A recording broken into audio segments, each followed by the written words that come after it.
ಬೆಳ್ಳನೆ ಓಲೆಯ ಹೇಗೆ ನಾ ಓದಲಿ ಇದು ಓದು ಓಲೆಯಲ್ಲ ಬರೆದುಕೋ ನನ್ನ ಜೀವನದಲ್ಲಿ ಎಂದುಕೋ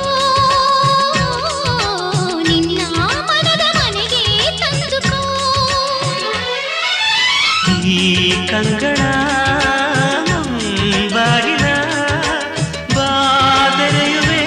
ಬಂದು ನೀ ಸೇರಿಕೋ ಓ ಮೇಘವೇ ಮೇಘವೇ ವಂದನೆ ಸಂಧಾನದ ಪಾತ್ರಕ್ಕೆ ವಂದನೆ